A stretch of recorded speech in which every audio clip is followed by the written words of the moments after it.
चंद रोज़ पहले डॉक्टर उमर आदिल नामी एक शख्स ने सोशल मीडिया के ऊपर एक इंटरव्यू के दरमियान बात करते हुए जो फीमेल एंकर्स हैं पाकिस्तान टेलीविज़न के ऊपर आती हैं मुख्तलिफ़ चैनल्स पर, उनके बारे में इंतहाई बेहुदा लोग गुफ्तगू की।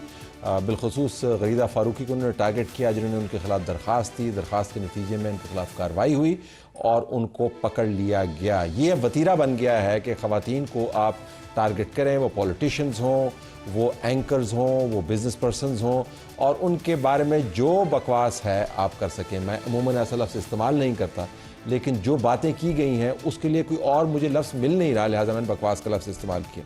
अज़मा बुखारी साहब जो इंफॉर्मेशन मिनिस्टर हैं पंजाब हुकूमत की, हमारे साथ लाइन पर मौजूद हैं, क्योंकि कल इनका मैं एक इंटरव्यू देख रहा था जिसके अंदर इन्होंने बात की कि जो इनके ख़िलाफ़ कैंपेन चली थी उसके ऊपर जो अभी तक कार्रवाई हुई है उससे मुतमईन ये नहीं है। अज़मा साहब बहुत शुक्रिया, आपने हमें ज्वाइन किया। पहले तो ज़रा ये उमर आदिल के केस के ऊपर हम आएँ। जो एग्रीव्ड पार्टी है उसने तो इसको बड़ा अप्रिशिएट भी किया है और मैं गरीदा का ट्वीट भी देख रहा था।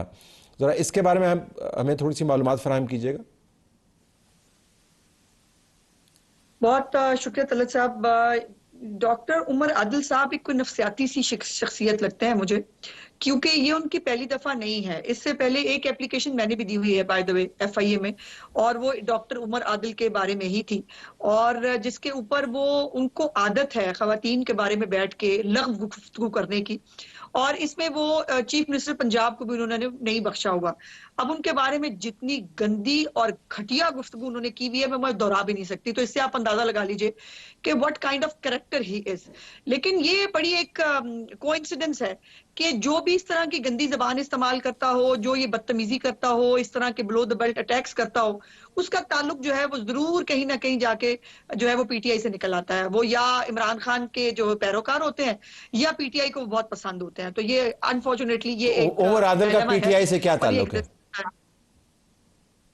वो बहुत पसंद करते हैं जी, उनका इमरान खान उनकी आइडियल है, और जिसका जिसका इमरान खान आइडियल होगा उसका यही हाल होगा जी, जो जो उनका है। और उमर आदिल साहब के बारे में बहुत सारी मतलब फैक्चुअल चीजें हैं जो बहुत सारी पूरे लाहौर को पता है। लेकिन हम यकीनन उन लोगों में से नहीं है कि जो एक काउंटर अटैक करें। तो मैंने अपने केस के अंदर भी और ये इस केस के अंदर भी डॉक्टर उमर आदिल के कि मैंने जो है वो एफआईए में दरखास्त दी थी कि इन मौसूफ को जो है बुला के पूछे तो सही इनका मसला क्या है, खवातीन इनको क्या तकलीफ दी हुई है जो ये इस किस्म की गुफ्तगू करने से बाज नहीं आते। तो गरीदा ने भी एप्लीकेशन दी हुई थी, और आई होप कि अगर वो अब अंडर कस्टडी हैं तो उनसे जो चीफ मिनिस्टर साहिबा के बारे में और बाकी खवातीन, मैंने बाय द वे सिर्फ चीफ मिनिस्टर साहिबा के बारे में नहीं, मैंने बाकी ये लेडीज जो हमारी जर्नलिस्ट हैं इनके बारे में भी इकट्ठा लिखकर एक जो है एप्लीकेशन दी थी। और गुड टू नो कि उसके ऊपर जो है वो एक्शन हुआ है। अच्छा, अब इन क्लियरली मौसूफ को बुला के जो जी, बिठाया है, क्लियरली पूछे ये कि इनका ज़हनी कोई प्रॉब्लम है। ये रिपीट ऑफेंडर जी हैं, और मेरे ख्याल में जो प्लेटफॉर्म्स इनको स्पेस फ्राहम करते हैं उनकी भी इतनी ही जिम्मेदारी बनती है। मेरे ख्याल में ये भी एक फैशन बन गया है कि आप बिल्कुल हल्के फुल्के अंदाज से कहें नहीं जी ऐसी बात तो ना करें, और नहीं जी ये तो अच्छा नहीं लगता, and then you let that go. तो प्लेटफॉर्म के ऊपर बैठ के यह वारदात जो है बड़ी पुरानी हो गई। मेरे ख्याल में प्लेटफॉर्म की भी जिम्मेदारी है। But coming back to your case, आपके खिलाफ भी गंदी कैंपेन चली, फिर आपने उसके ऊपर एप्लीकेशन मूव की। आपने मेरे प्रोग्राम में कहा था कि आप उनको छोड़ेंगे नहीं, पेशावर जाना हो पेशावर जाएंगी, सिंध जाना हो सिंध जाएंगी। अब जो आप ये बयान कर रही हैं कि एफआईए साइबर क्राइम विंग को बंद कर दिया जाए, एफआईए साइबर विंग सिर्फ तनख्वाहें ले रहे हैं, काम नहीं कर रहे। कई मरतबा बताया कि मामला ट्विटर से नहीं फेसबुक से शुरू हुआ, उन्हें समझ नहीं आ रही, इस सिलसिले में मुलव्वस किसी अकाउंट को ट्रेस भी नहीं किया जा सकता। क्या ये सब कुछ वाकईतन दुरुस्त है या आपसे एट्रीब्यूट किया गया? नहीं तले साहब, मुझे एट्रीब्यूशन की आदत नहीं है जी, और मैं खामखा, और जब मैं खुद एग्रीव्ड पर्सन हूं तो मैं एट्रीब्यूशन क्यों ही करूंगी।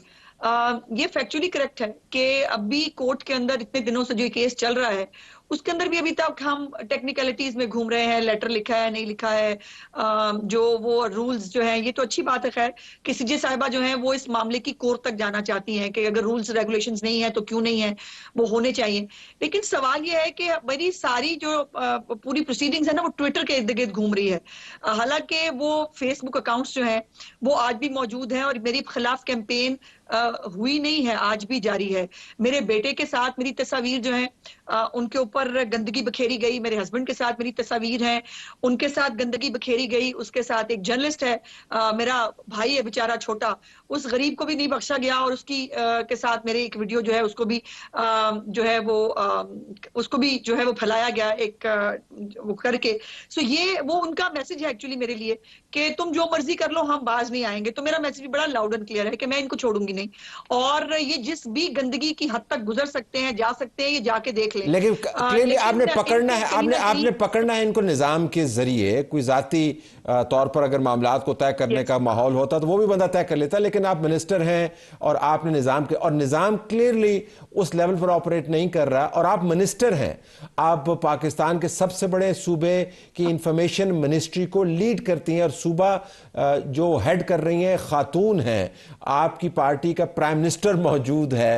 सो I am just trying to understand कि आपसे ज्यादा कन्वीनियंट और पावरफुल पोजीशन में कौन और होगा अपने केस को परसू करने के लिए। आप दुरुस्त कह रहे हैं तलत साहब, और अगर मेरा कोई पॉलिटिकल मोटिव हो, अगर मेरा कोई वो होता तो बहुत आसान था, मैं रियासती ताकत इस्तेमाल करती और उसके बाद मैं जो है वो कुछ लोगों को पकड़वा के जो है वो अपनी तस्कीन कर लेती, ज़हनी तस्कीन कर लेती। ऐसा नहीं है, मैंने इसलिए ड्यू प्रोसेस ऑफ लॉ को अडॉप्ट किया कि मैं ये बताना चाहती हूँ कि तमाम तर वसाइल के बावजूद मेरा कोई पॉलिटिकल मोटिव नहीं है। मुझे प्राइम मिनिस्टर साहब ने फोन किया, उनकी मेहरबानी है, उन्होंने मुझे जिस दिन ये पहले दिन हुआ, उन्होंने मुझे कहा कि उज़्मा बेटी आपने घबराना नहीं है, परेशान नहीं होना, हम आपके साथ हैं। मेरी चीफ मिनिस्टर जो है वो हर वक्त हर लम्हा इस केस को परसू भी कर रही है, मेरे साथ है। सवाल आ रहा है FIA की कैपेसिटी के ऊपर। वो जब उनको मैं पूछती हूँ तो वो मुझे कहते हैं कि जी हमारे पास कोई ट्रीटी नहीं है, फेसबुक हमारी सुनता नहीं है, ट्विटर हमारे पास बैन है, तो हम कुछ नहीं कर सकते। जितने वो हेल्पलेस लगते हैं मुझे, वो हेल्पलेसनेस मुझे फिर समटाइम्स मेरे ऊपर तारी होती भी नजर आती है कि अगर ये आलम है रियासती इदारों का, और ये आलम है कि हम इतने हैंडीकैप्ड हैं, और ये मुल्क जो है ये शायद एक ऑटो पायलट पे चल रहा है, तो इस तरह तो मुल्क नहीं चला करते। और आज मैं हूं, मुझे एक कल बाय द वे एक PTI, फिर आप कहेंगे उनका क्या ताल्लुक है, कुछ हमारे साफी जो हैं वो अपने आप को साफी कहते हैं, लेकिन वो एक बाकायदा तौर पर एक सेल के मेंबर हैं। वो भी मेरी पिटीशन पे उस दिन पिछली पेशी पे आए हुए थे, और मुझे उनको देख के बड़ी खुशगवार हैरत हुई कि फलक के कुछ जानने वाले आ गए। उन्होंने मुझे, जब मैं खड़ी हुई बात करने के लिए, तो उन्होंने मुझे कहा देखें बड़ा बुरा हुआ आपके साथ, लेकिन ये बताएं ना, जो डीप फेक वीडियो जो है वो कुछ 2 हीरोइंस हैं, उनका नाम लिया और बुशरा बीबी के बारे में बनी। मैंने उसका 1 मिनट मुझे यहाँ पे करेक्ट कर दो, बुशरा बीबी की कौन सी डीप फेक वीडियो आई है? तो जब उसके पास जवाब नहीं था तो उसने कहा नहीं नहीं, मैं कह रहा था कमेंट। ये प्रॉब्लम है कि डीप फेक वीडियो बनाना तलत साहब कोई मुश्किल काम नहीं है, हमारे पास भी वो कैपेसिटी और हमारे पास भी वो, बट हम नहीं करना चाहते, हम नहीं करेंगे। मुझे इस कानून से, इस मुल्क के इदारों से और इसके निजाम से रिलीफ लेना है, और इस निजाम को दुरुस्त करने के लिए मैं इस वक्त सूली पर टंगी हुई हूं, बट मैं जो है मैं तैयार हूं। अगर मेरी कुर्बानी के बाद अगर बाकी औरतों को, वो जर्नलिस्ट हो, वो पॉलिटिशियंस हो, वो कोई भी है, अगर उनको इंसाफ मिलता है तो सौदा बुरा नहीं है। I have to leave it there. आपका बहुत शुक्रिया नाज़रीन, इजाज़त चाहते हैं, अल्लाह हाफिज़।